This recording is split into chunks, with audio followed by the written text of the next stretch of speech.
Well, hey friends, and welcome back. Today, I want to take you along with me as we organize my home. And right now, there are certain spots in my home that are really just making me feel a bit overwhelmed because they're constantly messy and it feels like things are all over the place. So what I want to do now is to spend some time going around my home and tidying up and organizing some of the problem spots that I've discovered. And I really am excited for this. There is no better feeling than having a space that's neat, that's tidy, that's organized.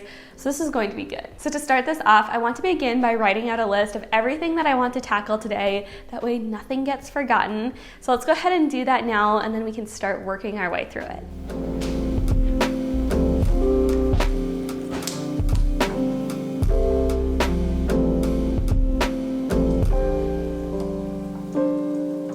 Okay, well, we've got our list all written out. I have that I want to organize my cutlery drawer, my tea setup, the pantry, my cleaning supplies, the shoe shelves, and our sideboard. And these really just represent some of the areas in our home that I find tend to get the most disorganized and out of hand. It feels like no sooner do I go in and tidy them up and reset the space than the place is a mess again. And so for me at least, that really is a signal that some strategic organization can really help. So that's the plan for what we're going to work on today. But now I want to get started with making our way down the list. And I think I want to get started with the cutlery drawer. There isn't too much to do there, so I think that will be a good place to get started so we can give ourselves an easy, quick win. So for the cutlery drawer, by far my biggest issue is that every time that I went to open and close the drawer, it would move around. Our cutlery organizer just wasn't quite big enough for the oversized drawer. So what I decided to use to help it to stay in place was these little pieces of museum putty. So all I did was to break off and to roll out a few pieces of putty, and then I carefully placed each underneath the corners of the cutlery organizer, pressing down for a few seconds afterwards each time to ensure a firm hold. And this really was an instant game changer. Not sure why it took me so long to get around to it, but so glad that I've done it now. Then I just finished this off by doing a quick reset of the way that all of the cutlery was organized. I also found a knife that didn't belong to our set and a broken pair of chopsticks, so I removed those and I'm just going to dispose of the chopsticks and to donate the knife. Then I also organized the compartment that contains my milk frother and some of the attachments for it. And for the loose charging cord, I just put a little binder clip around it so that the cord would stay neat and not get in the way. And then as one last final touch, I added my oven mitts to the empty portion of the drawer just to make sure that I was using all the space available to me efficiently.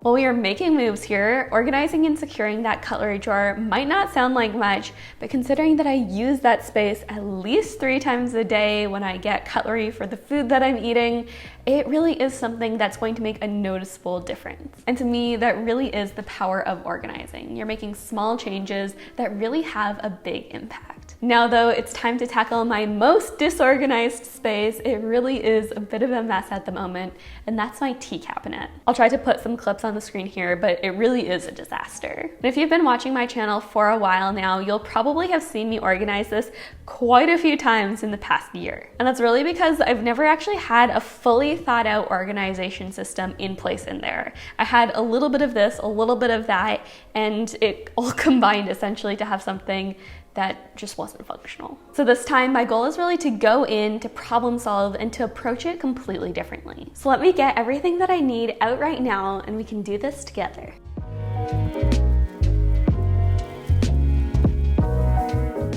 So there are really 3 main things that I'm looking to address here. And the first thing is that I want to switch out the jars that hold my tea to ones that have lids that are easier to pop on and pop off. And probably what's most important here is that I want to create a labeling system so that I can at a glance tell exactly what type of tea it is, but also I want the labels to be removable so that if I ever decide that I want to switch out what type of tea I have in stock in my cupboards, it's really easy to do that. And after quite a bit of research, the best solution that I found for this was to use an old-fashioned label maker. All you need to do is to leave a space on each side and then individually punch out all of the letters in the words that you're trying to create. Then you just stick them onto the jar and you're good to go.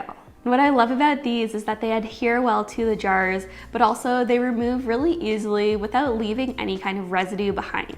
And that's just one of those small things that a few months down the road when I'm wanting to introduce a new tea, I know I'm going to appreciate.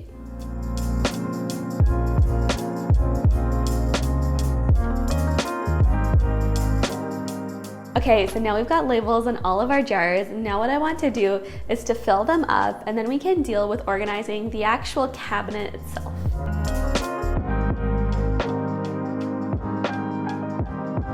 And I recently completed about a 6-month-long challenge to use up all of the tea that I had on hand.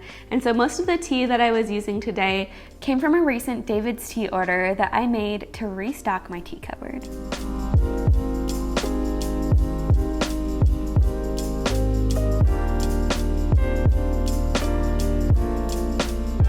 But then with all of my tea jars ready, I turned my attention to the second big organization challenge that I wanted to tackle, and that was figuring out a way to be able to contain all of my backstock. And so for that, I just bought a small woven basket that would fit in my cupboards that I could put all of my backstock into.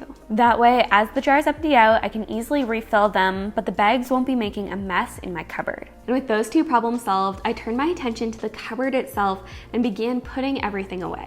First, I started with the basket, removing some of the coffee and tea supplies that were in the way, and then putting that on the upper shelf. Then after that, I removed everything from the bottom shelf and gave it a quick wipe down because it was a little bit nasty. And then I put in a tiered shelf, which was actually my solution to the third problem that I wanted to address in this cupboard. In the past, I'd had a difficult time being able to see all of the teas that I had. And so I figured that by stacking all of the teas vertically, I'd be able to see what I had more easily as well as reach for them. And then finally, I finished off my organization of this area by just putting in some of the appliances and tools that I use to make tea and coffee. The tea cupboard literally looks a million times better now, and it really is one of those transformations that feels so night and day. We were able to take that space from something that caused headaches before, that felt pretty much unusable, was like things were falling out whenever I went to try to get out a tea, to a place that's simple, that's organized, that's functional, and just makes me excited to be able to curl up with a cup of tea probably as soon as I finish recording this video. Continuing with our list though, the next thing that I want to organize is our pantry. And our pantry is a bit tricky because parts of it are really organized and I love the way that they're set up, but there's one spot in particular that really is a source of frustration for me. So let's go in now and I'll show you what I'm talking about. So in the pantry, you have a lot of areas that are really nicely organized. Things in baskets here, all my lovely spices down here. But then in this corner, things just kind of fall apart. We have all kinds of different sizes, nothing is labeled, a bunch of them are empty, and there's no real organization here, except that some of them are kind of organized by size. So my plan for how I want to organize this area is I want to swap out all of the old jars and use this unified set of all the same size, shape, etc. mason jars. And we're going to transfer everything over to these and put labels on them so that I can easily see what I have. Then for part 2 of this, and I'm not sure if I'm going to go through with this, it'll depend on if it feels like it's something that's functional and that I'd use, is I have these 2 little turntables, and my thought is I can put the jars on each of these turntables so that if I need something, I can just turn it around and grab it. I'm not positive if these are going to work in the space, but I figured we could give it a go. But now let's get to work and empty out that section of the cupboard and start transferring everything over.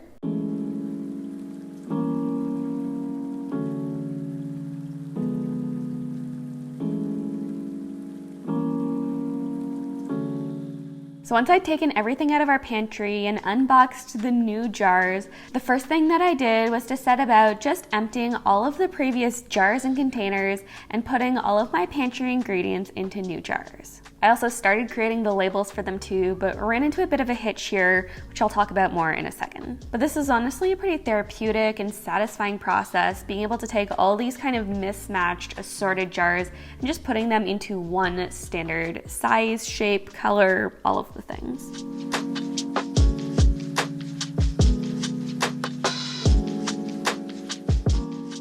But then once I'd finished with that, I started putting everything back in the pantry. I started with the turntable first, and I really loved the way that I was able to put ingredients on there one by one, and I felt like I was able to do it in a way that I'd have a lot easier access to them than just having them all stacked together. And since I bought 2 turntables, I decided to devote one towards more baking supplies, and I put things like barley, icing sugar, cornstarch, and things like that in there. And then on the other one, I put some smoothie ingredients, nuts and seeds, and things like that.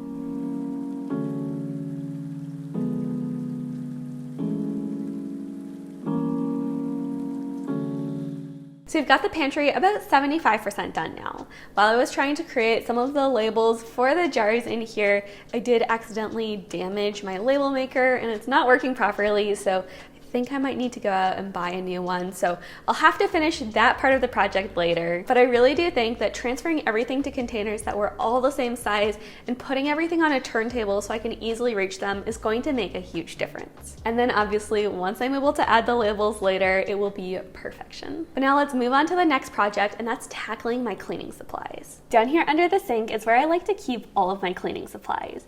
But lately, it's gotten pretty messy. So with this space in particular, I don't think that I need to make any drastic changes, but it definitely needs a bit of a reset. So what I want to do here is to get out the basket that holds all of my cleaning supplies, take everything out of it, and then from a blank slate, slowly fill it back up in a way that everything's neat and tidy and easy to get to. And obviously, if we find anything along the way that needs to be decluttered, we can do that too.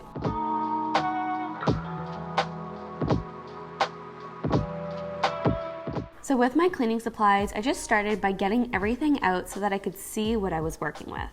And then I went through the process of trying to figure out which of my cleaning cloths need to be washed and putting them back in their place before just rearranging all of my leftover cleaning supplies.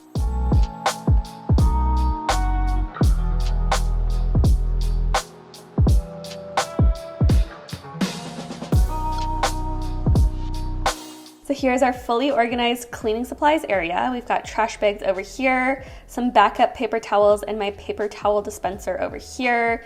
And then in the basket, I've got all of my cleaning sprays, my dishwasher gel and dish soap, and a couple of other cleaning supplies back there.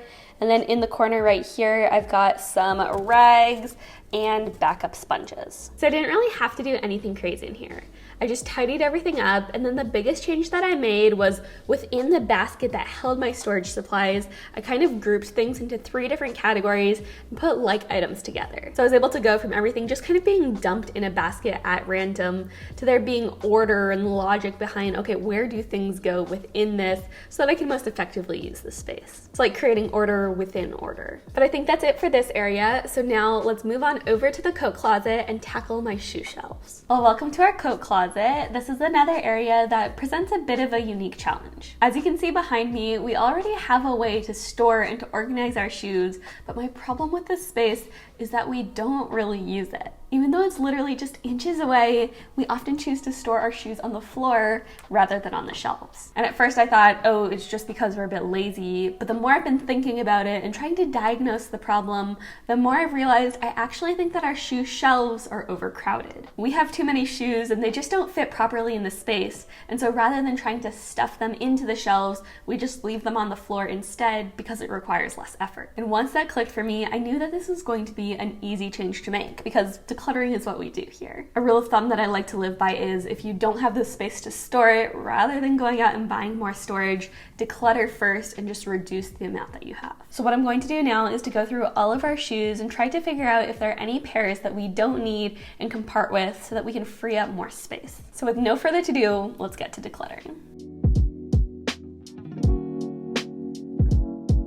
So the first thing that I did here was just to try to figure out where it made the most sense for everything to go. What shoes fit best and made the most sense on each shelf. And then as I did that, I asked myself how often I wore each pair of shoes and whether or not they were in good condition. And then based on the answers to those questions, I was able to make some simple decluttering decisions.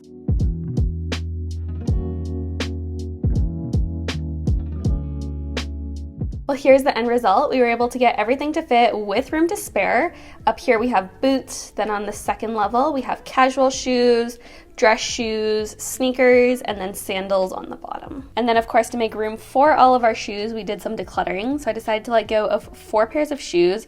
I have a pair of boots that are just about a half size too big for me, 2 pairs of sneakers. These ones in particular are very worn out. And then finally we have this pair of Christopher sneakers, and as you can see, there's actually holes in the back of them. They're very worn out. So over the next few days, I'll make plans to donate, sell, or recycle each of those pairs of shoes. There really is a huge variety in the condition that they're in. But I'm really glad we were able to do that and just to make time to simplify our space. So maybe that was a bit less organizing and a bit more decluttering, but actually decluttering is one of my favorite ways to organize. organize. When we simplify and reduce the number of possessions that we own, it really does make it easier to give everything a place and to keep it there. Okay, now though, we've made it to the last thing on this list, and that's to organize the sideboard. And I think that the main things that we need to do for this one are to tidy everything up, remove what doesn't belong, and then organize everything that's left over by kind. There are 4 separate sections to this sideboard, so I'd love if each one had a dedicated purpose. So let's open these guys up and get to tidying.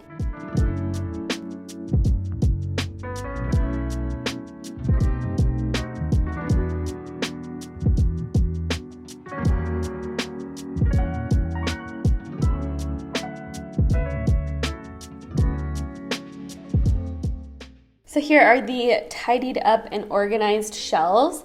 Honestly, as I started going through these, I realized that there was just a ton of stuff in here that didn't belong. So the main thing I did was just removed everything that wasn't in its place, put it back in its home. But then the one real piece of organization that I did add to this space is right now, and honestly quite often, we have things that people will leave at our house that just don't belong to us and that need to be returned. So what I decided to do was just to create a little basket to hold those possessions. Right now there's a shirt in there, a little figurine, and a few other things, and we want to be able to return those to the friends and family that they belong to.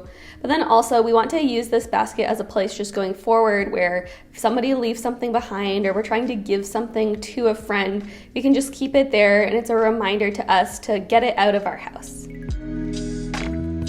All right, well that's it. We've made it to the end of the list, and I really am excited just to see how much progress we've made in tidying up and organizing these spaces. And I think that each of these areas, whether the changes we made in them were big or small, really are just going to be so much more practical and useful going forward. I know I at least am so looking forward to being able to make a tea hassle-free and to be able to open up my cutlery drawer without hearing it jangle around. But now I'd love to know, have you recently tackled any home organization projects? What did you do and how did they go?